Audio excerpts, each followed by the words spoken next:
1948? So let me start by pointing out that October the 7th has been a massive massacre that should be condemned in the clearest possible terms. That said, if every time that we discuss the epochal slaughtering perpetrated in Gaza by the Israeli forces, we are required to talk first about the crimes committed by Hamas on October the 7th, it must follow that to discuss the crimes of October the 7th, it is necessary at the same time to focus on the context and the massacre experienced by Palestinians since many decades. So either the context is always necessary, and this should be the case, or is never necessary.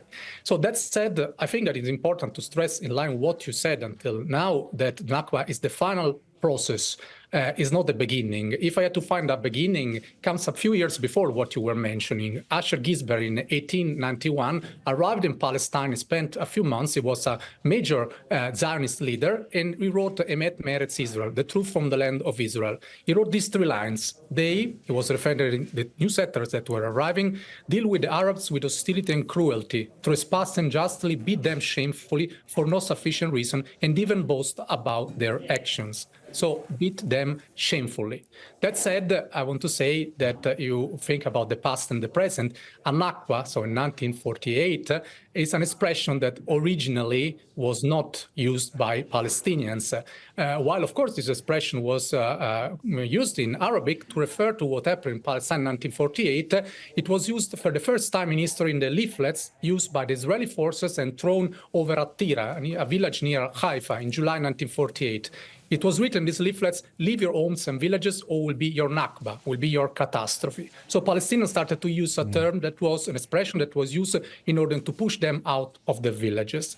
In 1948, about 450 Palestinian villages were destroyed by Israeli forces, and about 770,000 people, including 20,000 Jews that were expelled by the Arab militias from Hebron, from Jerusalem, from Jenin, were evicted in a matter of few days, similar to what we have seen also in the northern, particularly in the northern part of Gaza in our times, and then forcibly denied the return. Some of them fled out of fear, often witnessing the tragic fate of their relatives and their friends. This includes also cases of rapes and mutilation of Palestinians, women and girls, some as young as 13 years old, like it happened in Saf and other Palestinian villages. Sir, let me interrupt you there. Please forgive me for interrupting you, because it is very relevant what you're talking about. But at the same time, what I do want to ask you about is that, given the depth of understanding that there is globally about what has been happening since 1948 and the years and the decades prior to that, leading up to 1948, one would have thought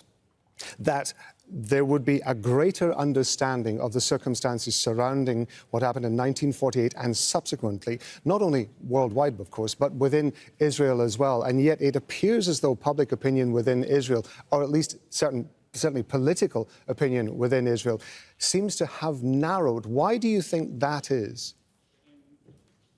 Certainly, this narrowing process is the result of a number of dynamics, including the violence that occurred between the two sides, including also what happened in the 1990s with about 1 million Russian Jews that arrived in the country, and they changed much also the demographic balance, let's say. So a number of dynamics that certainly change all of that. You were asking me before about the past and the present. I think that there is not a complete, full understanding of the reality on the ground in the Palestinian territories among a large percentage, for instance, of Israeli public opinion, because usually the contacts that many Israelis had with the Palestinian society through the army. So they meet through the army, they meet Palestinians. There is not a real understanding, for instance, of what is the occupation, that for those that experience occupation, as you document very well, somehow it's a form of terror, 24 hours, 7 days a week. So once again, the short question short answer to your question is the fact is the lack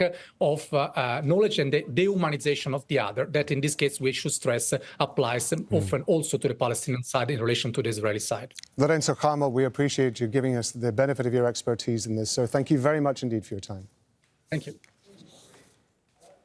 Well, for more what's happening.